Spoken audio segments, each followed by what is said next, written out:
I am trusting everybody to be extremely normal about this topic today. Making content on the internet is weird. It's weird because due to the nature of my particular intersection of professional topics, cultural interests, and the kind of niche cross-Atlantic conversation that I try to inhabit, every once in a while, the internet serves up topics to me that are, they're served to me on a platter. The culture gods say, yes, see, you are interested in this, and your audience is probably going to be interested in this too. And that sounds great in theory, but unfortunately, due to the nature of what I like to talk about, it tends to be things that people have very, very strong opinions about. Part of the thesis of this channel and what I do here is that culture, pop culture, media matters, often matters more than we give it credit for. And, soft power and cultural power and influence are often just as monumental or worth discussing as larger socio-political projects because they end up being the same thing, right? Anyway, I'm starting today with a lot of caveats because in my experience, the topic I want to cover today is one that people are not capable of being normal about. I want to talk about a fundamental dichotomy between royalty and celebrity. They are not the same thing, and they do not fulfill the same functions in society.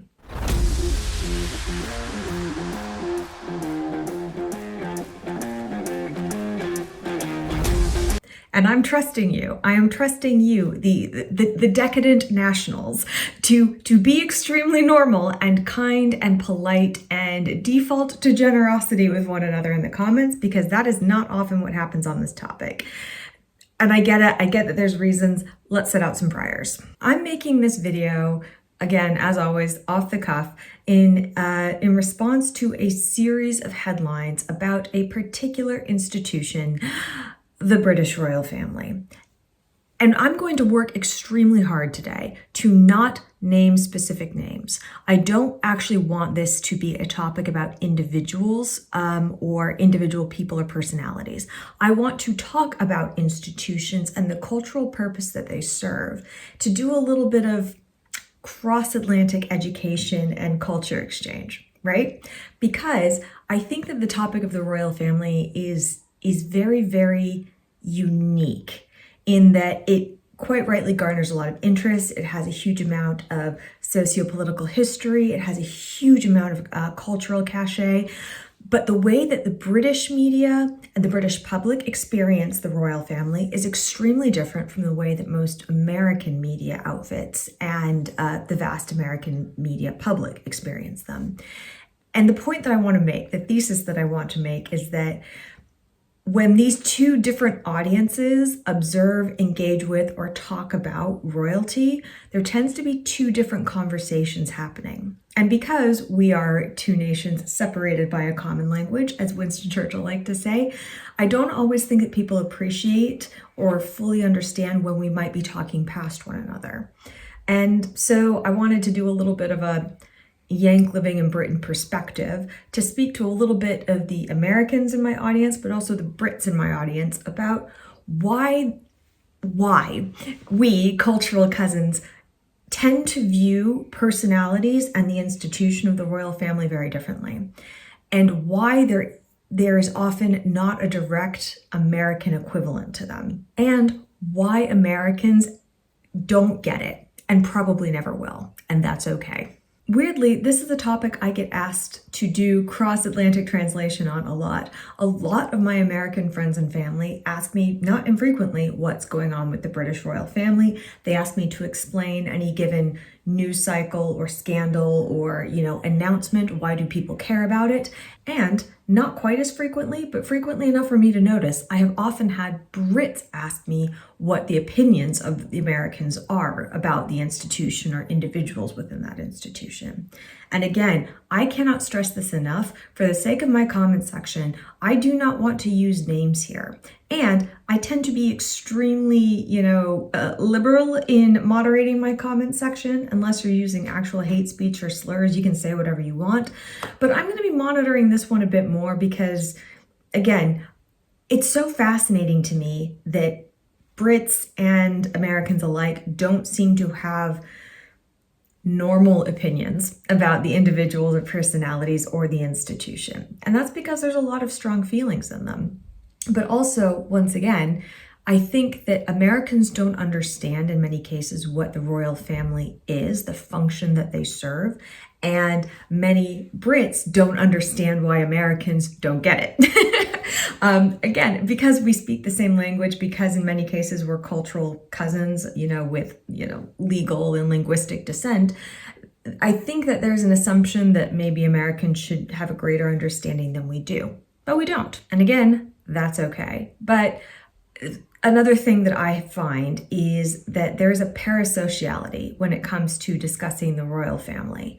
And not just the royal family. I'm going to come on to the nearest American equivalent in a second. But people tend to irrationally love or hate members of the family, or people who orbit the family as part of its institutional support system. Let me be clear. I am never going to tell you that you can't irrationally love or hate anybody. I have my pop culture nemesis as much as anybody.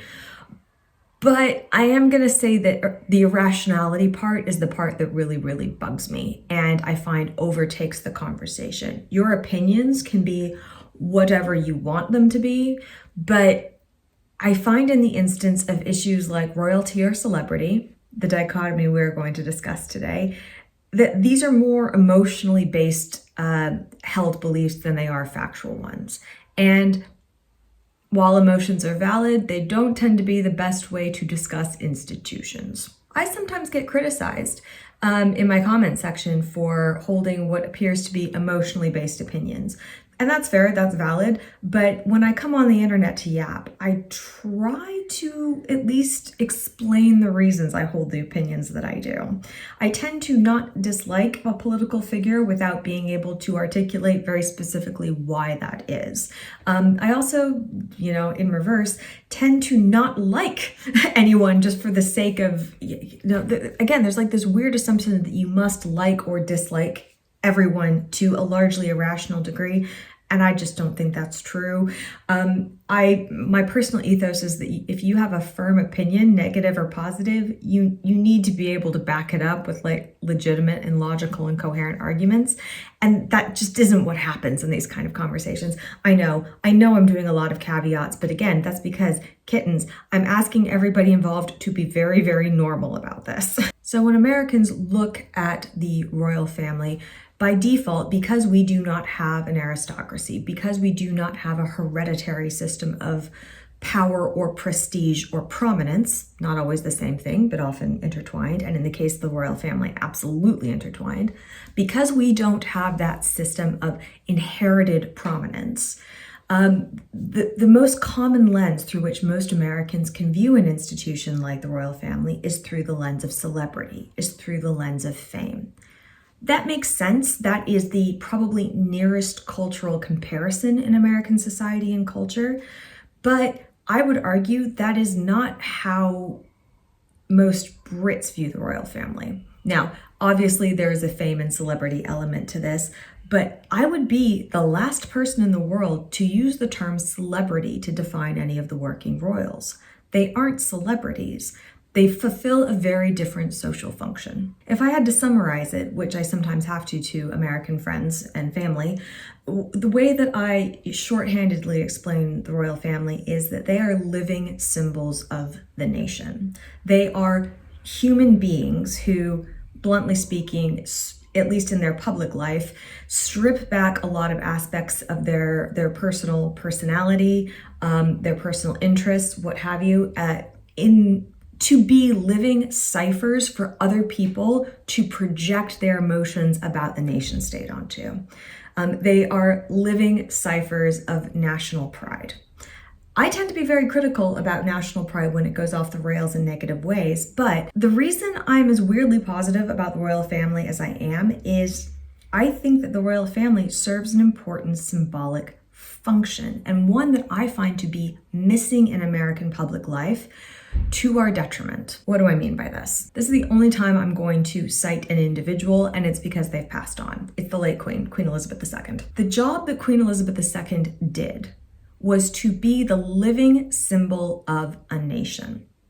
That was her job. She wasn't supposed to have a personality in public. She absolutely was not, and I believe is constitutionally limited in expressing any kind of political opinion. Her job is not to rule, but to reign, to be the symbolic head of state. The function that I think that she served for so many people was, again, to be a living, breathing emblem of Great Britain and Northern Ireland. And there is actual emotional value, I believe, in having your nation state symbol be embodied as a person. It comes with its own issues, don't get me wrong, but as an American, which is a nation that is very, very deliberately chosen to eschew embodying literally symbols of the nation state in individuals and people, that actually, I think, presents some interesting political, emotional challenges for us. Even for people like me who, I'm very left-leaning in my views. And so it sometimes surprises people to hear that I'm as pro-ish monarchy as I am.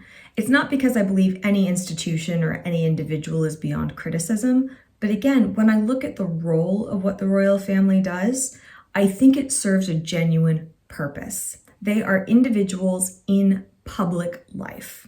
That is a very, very old concept, but one that has gotten very, very mushy in recent years, has become in many cases conflated with celebrity, more often than not, on purpose, using the American media lens, where celebrity can quite literally translate to money and power. And, I don't have to name names here to give concrete examples for that throughout our history, but specifically in the 20th and 21st century. That's very different. Being famous and translating that to power is a very different model and mindset from being born into not necessary power, but privilege and prestige, right? The function that I think that the late Queen served particularly well, and I think that she exemplifies this extremely well, was to serve as being the living, breathing symbol of her nation, on which a lot of people could project their patriotism, their sense of pride, in some cases, their sense of disappointment or even rage, even though that's probably a less healthy thing to direct towards a human being. But the fact that she was a person, a human, an embodied being, literally humanized the institution and humanized the concept of the nation state. Even if you have extremely negative opinions, there is a different emotional quality in flinging that hatred at a human being, a person with a name and a face and a family that you recognize, than it is at flinging that kind of hate or at an unembodied object.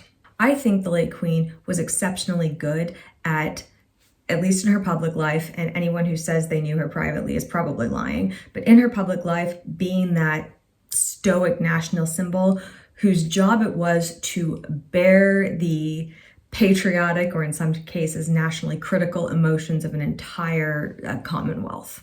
She was very, very good at not projecting anything herself, but allowing other people to project onto her. And I've come to value, again, the idea of a living, breathing human symbol of something a lot more in, say, the last 20 years in sociopolitics. Because meanwhile, in America, celebrity is a very, very different thing, isn't it? I want to stick on symbology, but I want to come back to the concept of, the roles of celebrity and royalty not being the same thing. So if in Britain, we had the royal family headed by the normally king, but sometimes queen, as being a physical embodiment of the nation state, America, from its very, very earliest days, chose to make deliberately different choices about its symbology. And this gives me a chance to talk about my favorite founding mother. The founding fathers, they get a lot of the glory, they get a lot of the benefit. The founding mothers are not nearly as well known, and everyone tends to lionize Abigail Adams because, let's be clear, she was the most impressive, by far the best educated and the most interesting, but she's not my favorite. My favorite founding mother was Dolley Madison. Dolley Madison was the wife of James Madison, the fourth president of the United States, and colloquially, the father of the American Constitution. She's an interesting woman. She led a very, very interesting life, but she doesn't get enough credit for her cultural impact on the very, very young republic that has lasted up until this day. Dolley Madison was a woman of style. She was a wealthy woman due to her marriage to James Madison, and she also was kind of famous for her taste. And she deployed that to the advantage of the young republic almost from its earliest days. She was one of the early adopters of the neoclassical fashion and decor styles. And given the fact that the American Republic was founded on a lot of those neoclassical principles at that time, at the end of the Enlightenment, she was the person who really took a lot of the philosophical ideas that were being argued and debated and formalized in the laws of the land and translated them into an aesthetic for the country. Famously, at her husband's inauguration, she chose to wear pearls instead of diamonds. And that's because she was trying to set a very, very visually distinct style difference against the European courts at the time that were still in the 18th century, wider panniers, huge bouffant wigs, and, the incredible Georgian jewelry that most of us remember from the 18th century. She was setting a different course. She was trying to set an idea of Republican simplicity and, again, an older call to more natural materials. Obviously, that still got pretty grandiose because, again, she was a wealthy woman who had taste. But she was specifically eschewing the Rococo styles, the styles associated especially with the French court that set a lot of the fashions in the wider Europe and the fashions of the British court in favor of the deliberately neoclassical. She also was the first woman to decorate the White House, choosing the neoclassical style, which in turn fashioned the taste of a lot of other women, but political movers and shakers in nascent DC. She was the woman who campaigned to basically fund the building of DC in its earliest days. She is the reason that Washington, DC is the capital that it is. And to this day, if you go to Washington, DC, the neoclassical style is still the dominant architecture, is still the dominant aesthetic. And Dolley Madison is a huge, huge reason for that. Most famously in the realm of symbology, I'd argue this is just the cherry on the cake of her understanding of branding and style. But during the War of 1812, the last time the Brits and the Americans had a bit of a contretemps. It's fine, we're bros now. She was the one when the British were marching on DC and eventually burned the White House. She was the person who specifically selected the symbols of the nation that were housed within the White House that she knew were emotionally, symbolically important to the young republic. Most famously, a portrait of George Washington. She ordered it cut out of its frame and rolled up and taken away with her when she was fleeing Washington. And that's a very, very famous portrait in American history.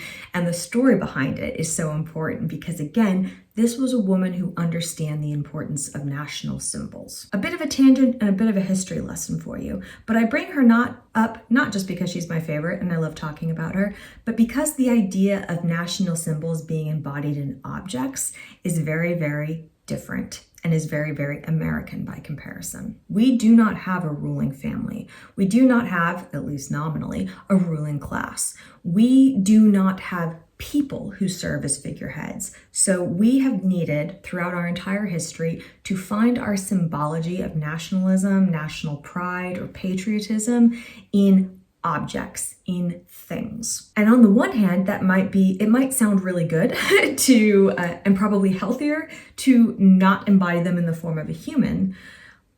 But I would argue that we have some really interesting examples in recent history of how by locating one's patriotism or sense of national identity or pride in an object that isn't human, that allows you to co-opt it in some really interesting ways. Think about how much emphasis Americans place on the symbology of the American flag.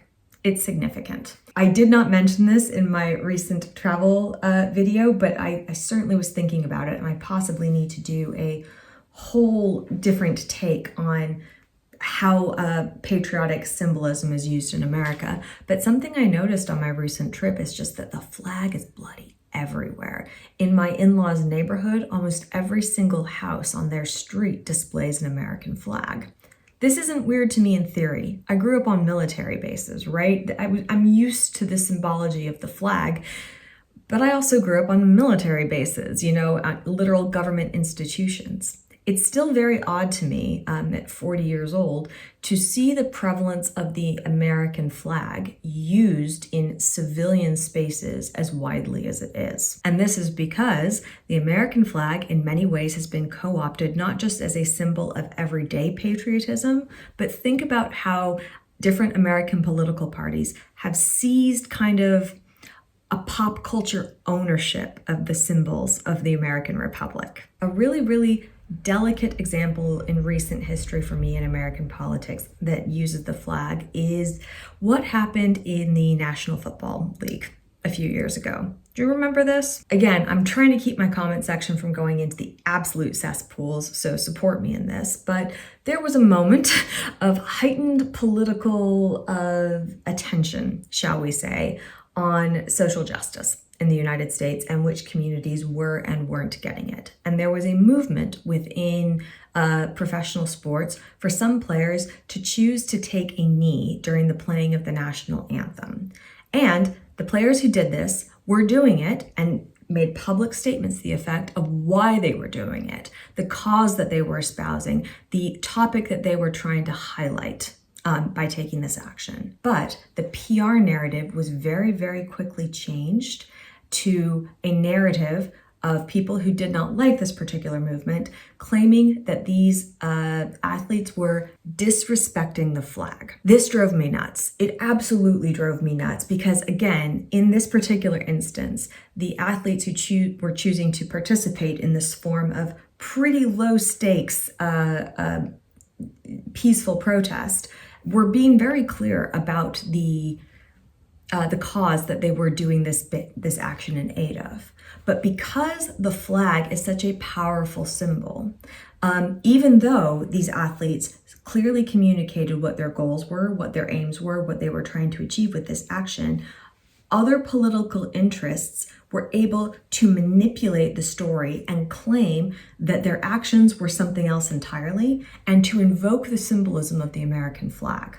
Again, I know this is a sensitive topic and I'm trying not to invite the worst of the commentariat into this, but for me at least, that whole incident years and years ago though it was so interesting because to me it was an example of what happens when your national symbols don't have names and faces to associate with them. Because a flag is an inanimate object, it can literally be, if you'll pardon the pun, hoisted by whoever wants to use it, and people can claim that it symbolizes anything that they want it to. And in political media in particular, there have been whole minor scandals of why politicians have chosen or not chosen to wear a flag lapel pin. Like, legitimately, this has been a source of actual political criticism, as if a fashion choice has deeper and in some cases sinister meanings if someone doesn't choose to wear a lapel pin. That's silly on its face, but this is what the symbol of the American flag means to many people. And I don't want to discount the fact that a lot of people do feel genuinely patriotic about things like the flags. That's also not exclusive to America. There are very real, very patriotic, very, very wholesome sensations of national pride and identity that often get associated with the flags of the UK. Union Jack is one thing, but the St. George's Cross is another, and the St. Andrew's Cross is another, and the Welsh Dragon is another. Northern Ireland, baby, I'm not leaving you out on purpose. I know that there's a whole thing here, but to the best of my knowledge, like the Union Jack is what represents you guys, even though there are other local contretemps. Please don't come for me in your comments. I mean you no disrespect. But also consider how here in the UK, the flag can be co-opted for less wholesome versions of patriotism. How it can become a symbol of obfuscation for some pretty sinister things or motives in their own right while using the cloak of patriotism to obfuscate them. I'm not saying that America or Britain has a monopoly on either of these behaviors, but what I am saying is that Britain has more than just flags. Which brings me back to the royal family. When you have a national symbol who is a human being, it is a lot harder to co-opt a living, breathing person for your purposes without looking like a bit of a wanker, to be honest. In the few instances I can think of where a British, politician, specifically a prime minister, has tried to invoke the person of a sitting monarch, it has not gone well for them, because the whole point of the British monarchy is to be something above politics. A king or queen is not supposed to influence, the day-to-day runnings of the British national state. And so it's considered something in poor taste to try and co-opt the symbol of the monarch for your own political purposes. And again, without naming individual controversies or, recent events, I'm not going to do that. I have noticed, again, that whenever someone tries to invoke the monarch for their own political benefit, it tends to backfire on them. And the longer that I've lived in the UK, the more I've come to value that humanizing aspect to a national symbol, because it is harder to co-opt, because it's not just in poor taste or poor political judgment. It just seems like kind of a dick move to claim another person represents you and only you, when they are a person with a name and a face and, presumably an entire inner life. You might not have access to it. I certainly don't. But I would also never claim to suborn another human being to fight my fight for me, right? Royalty is more than fame in British life. It serves a very different function. It serves to be the living, breathing symbol of a nation. It serves as a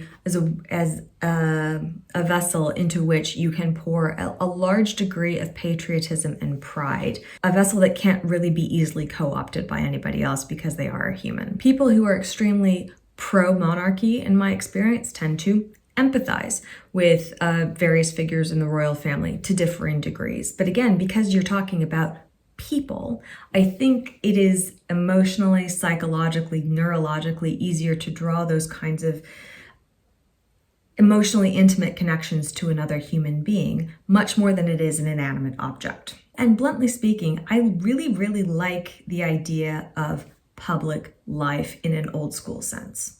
It used to be that there were a lot more rules about public life, right? If you were going into public service, civil service politics, there were rules and standards of behavior that were mostly unwritten and unspoken. But this idea that you had to behave in certain ways, you had to hold yourself in certain ways, you had to maintain a certain degree of respectability in the eyes of the public, because the act itself of embodying respectability was an important emotional and cultural standard bearer in a lot of ways. And I think that that's gone missing in a lot of aspects of public life in the 21st century across democracies. I also think that has a lot to do with the influence of Americanization and American media and the kind of reward structures built into American media, which of course reward things like celebrity. Celebrity is a very, very different beast. Celebrity is just being famous.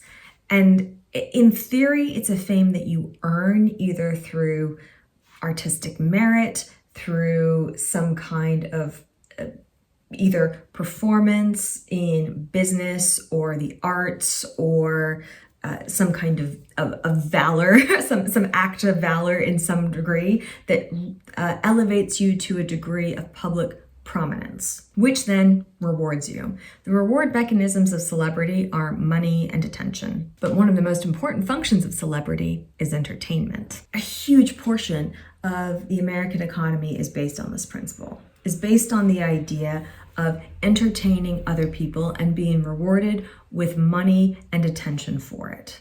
And again, that's very different from the concept of royalty or even nobility, which, for all its faults, and I'm not saying it's without it, because there is no institution on earth that is beyond criticism, and that includes the royal family and royalty and nobility generally, but at least in the more high-minded concepts of it, the noblesse oblige of it all. The idea was, on some level, that if you were born into a degree of prominence, there was also expectations of your behavior, your responsibility to others, your standard-bearing role in society in setting expectations of how other people needed to behave around you. And I actually think that's culturally, emotionally, psychologically important to a society. And I don't always think it's to our benefit in America that we don't really have a cultural equivalent. I personally do not hold celebrities and royalty to the same standard, but when the American media discusses the British royal family, they are doing so almost exclusively through the lens of celebrity, through the lens of fame, money, and attention, without the same kind of expectations of behavior, the same reverence, for lack of a better term, for ritual or history, or the same understanding that the job of being a member of the royal family is to be a permanent, living, breathing symbol. Like, you're not a person when you're in public and you're a member of the royal family. You are a symbol. Your job is to be a cipher for other people's feelings. I couldn't do it. You couldn't pay me to marry into that family. It sounds horrific. But I have a genuine respect for the people who are actually good at the job. Case in point, the late Queen. I think she was incredibly good at the job of being a modern British royal. And I think as a result, she served as a really important cultural touch point, if not linchpin, for a lot of British public life. In so many ways, the late Queen was a direct connection for many people to things like World War II, something we've talked about being of huge national importance in the UK. Because she has the lineage that she does, she also served as a reminder to past ages, even if she wasn't personally connected to them. She was a living connection to an era of empire, which might have passed, but a lot of people still had complicated, let's be perfectly blunt. Again, I cannot stress enough how many caveats I'm trying to put in this conversation, but she was a reminder for many people of the positive aspects of empire, at least when it comes to self-perception and self-importance. And she also was a reminder for many people. The age of the empire might have passed, but the Commonwealth remained, thereby creating a sense of emotional continuity, again, through multiple ages. I think that there is genuinely tremendous social value in those kind of symbols, and to have them embodied in a person meant that, parasocial or not, there was a sense of a human connection to the personage of the late Queen, and thereby an emotional connection to the sense of the nation itself. When you don't have that, when all you have is inanimate symbology, I think it's a lot easier to co-opt objects for your own benefit. Working as I do in branding and media and marketing and PR, symbolism is deeply important and can be seized away from you. Think of all of the objects in history that started as symbols of one thing and were very quickly or maliciously twisted into being symbols of something else. There are plenty of examples, and I'm not going to name any of them because I don't want YouTube to take this video down. All of which is to say, when Americans read news about the royal family and individuals within the royal family, they tend to be listening, learning, thinking, observing in the realm of celebrity, i.e., it's interesting, it's gossipy. They might have a sort of parasocial affinity for or active dislike of any one of these individuals. And I'm not saying this doesn't happen in Britain. It absolutely does. I have a lot of uncharitable thoughts about the British tabloid press, but that's not the purpose of this video. The British, when viewing news or media about the royal family, are bringing additional lenses to the table. They are evaluating things like the value of the institution, the kind of symbolic role that they feel they do or don't play. Even the language can get very, very confusing in trying to discuss this because, for example, the word Republican in America is the term for a very specific political party, whereas here in Britain, the word Republican just means an anti-monarchist. So even though we're using the same language, we're using similar words to one another. Quite often I find in this conversation of celebrity versus royalty, Americans and Britons are not actually having the same conversation. I think that there's a really, really valid discussion to be had about what the purpose of a monarchy is in a modern democracy. I'd be the last person to dismiss or shut that down. And I'm not without my own critiques of the institution or, individuals within the institution. Although for the purposes of what I do on the internet, I tend to talk about the media and the PR about the institution a lot more because I have my opinions on individuals, but that's all they are. They're just opinions. Whereas when it comes to media and PR and various kind of press incidents, I can at least give you informed opinions, which is a different thing. Entertainment and public life are not the same thing. They serve different functions in modern society. They serve different functions in the socio-political, pop culture zeitgeist. The role of the celebrity is to sometimes inform, sometimes influence, but primarily to entertain. The role of a royal is almost to do none of those things. Both celebrity and nobility, royalty, have very, very unique constraints, particularly around ideas of privacy. How much you owe to the public of your personal self. This is a squishy topic, and I actually think it's one that I've observed a lot of nuance and change just in my lifetime. I also think that the aspects of the tabloid press and how it reports on people in their private life has changed over my lifetime. I'm very grateful that we have swung more in favor of privacy, particularly when it comes to, issues of like children. But, where do you draw the line when you choose to have a public life in the case of celebrity, or when you are thrust into public life because of an accident of birth? How much is the public entitled to you? I don't know. Scholars debate in the comments below. I tend to be pretty pro-privacy overall, but I completely acknowledge that if you are a member of an institution like a royal family, which is at least partially funded by taxpayers, and for whom you are expected to be a living national symbol, there's different obligations than there are for a celebrity. But how much is the public entitled to you as a celebrity, as a royal? I tend to draw the line once again in different places because I think that these are two different kinds of jobs being done for the public. And weirdly, I think that if you're going to have an institution like monarchy, that a degree of public access is necessary because of the nature of the job that you're doing. And if you don't want to do that job, okay. But then you have to have an honest conversation about whether or not you should even have a monarchy in the first place. At the end of the day, though, I do believe that there's limits to both roles. I think that, if you are a celebrity, if you are famous for whatever variety of reasons, a degree of that is choosing to live at least a portion of your life in public. And that means allowing yourself to be subjected to a degree of public opinion or criticism that you can't control. That's never fun. But the downside of that, again, because of the age that we live in, is that parasocial relationships being what they are, there's a lot of people who have incredibly weird feelings about various celebrities for, as far as I can tell, no very good reason whatsoever. That's weird to me because my brain just isn't wired that way.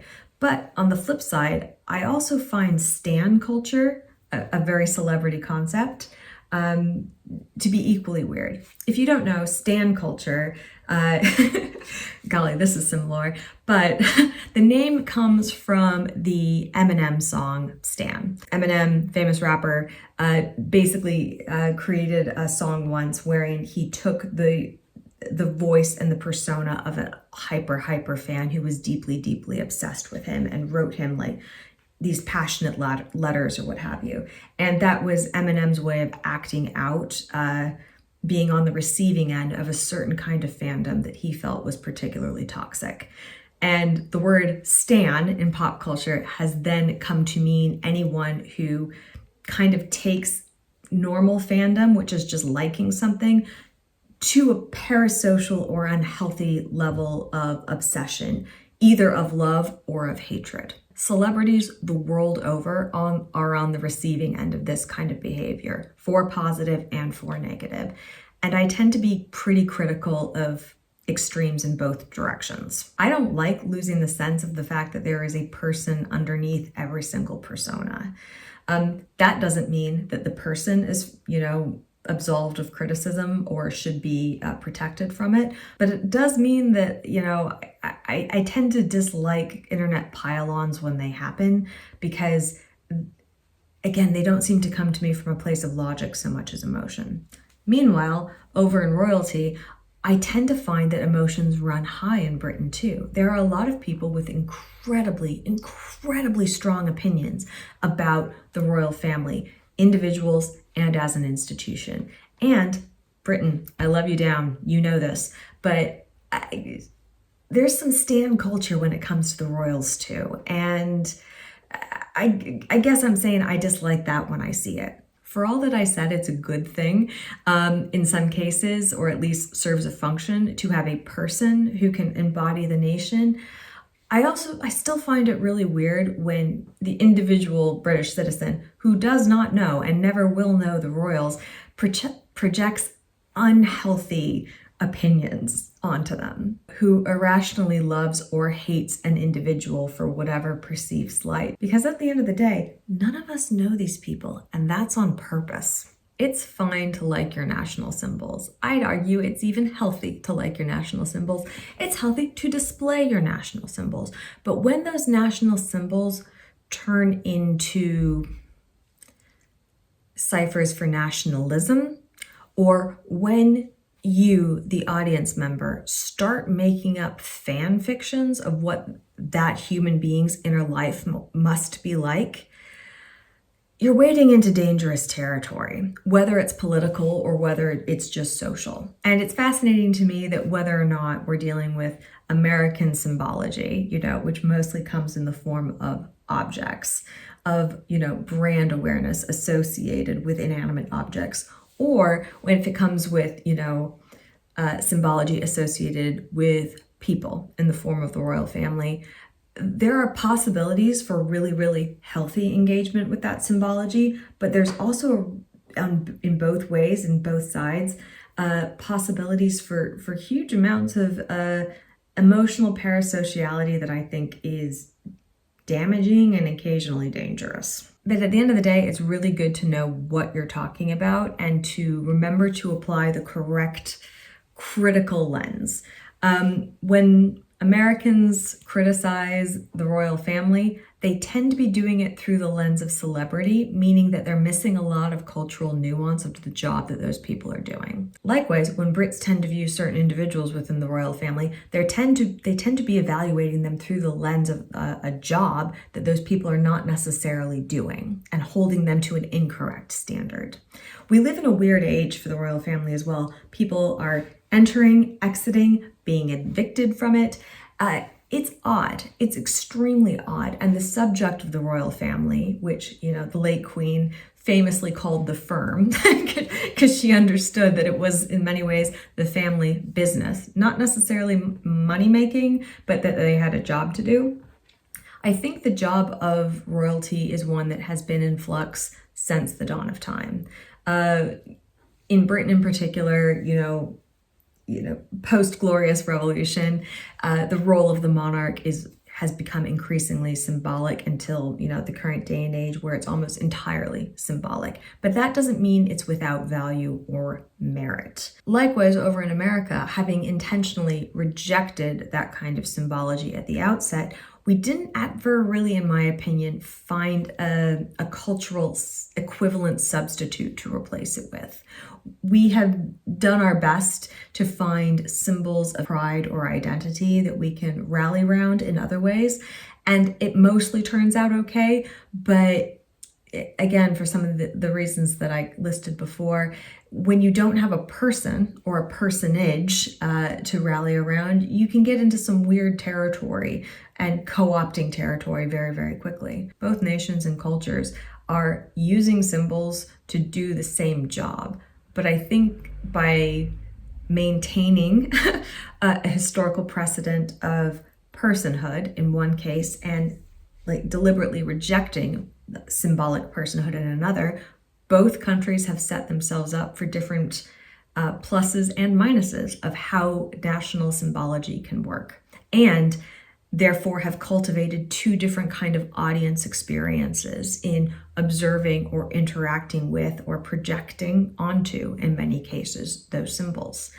Some are good, some are bad. Some lead to like genuine abuse and tragedy. Some have led to moments of true heroism where people have turned that symbology into something even more positively galvanizing for others. Symbols are complicated, man. And when you put a symbol into the living, breathing body of a person, you add additional layers of complexity onto it. I don't think one is necessarily better than the other, but I do think that it's another fascinating example of how two cousin nations are often talking past one another because the cultural context that they bring to the conversation about the exact same group of people is so differently coded at the outset. This is a very off-the-cuff video. Like I said, I'm trying to, turn something around that's topical and relevant to the time that I'm making it. But bluntly speaking, I'm also trying to avoid the worst tendencies of the internet to lionize or demonize people across the conversation here that I don't think anyone you could possibly name or any name that you could insert here probably deserves a fraction of the love and or hate that they get. So I'm trying really, really hard to avoid that. Again, what I hope I've been able to discuss, or at least, spark some conversation of in the comments, of how speakers of the same language, at least in theory, can often be speaking different languages about the exact same subject matter. I'm also just really, really interested in the role that symbolism and media and how different projects or interests co-opt people or symbols for their own cause. And I think that the idea that celebrity and royalty, even though they do such different jobs in their various societies, are fascinating case studies of how we, the public, project our own feelings onto individuals that we don't know and never will, but somehow feel entitled to invent whole narratives about in our heads. It's the process of creating fan fiction in real life, and it's fascinating. Let me know your thoughts. Again, I cannot stress this enough. Please keep it civil in the comments. I'm not saying hold back on your opinions, but I am saying don't attack anybody else for thinking differently than you. One of the things I love most about my comment section is how 95% of the time, we have the most lovely engaged debates. And even when you guys disagree with one another or me, like the conversation tends to be respectful, lovely, and cultural exchangey in the way that I really, really like. So please, if you do want to chime in on this, I'm eager to hear from you, but let's keep the tone and tenure in that emotional space, okay, kittens?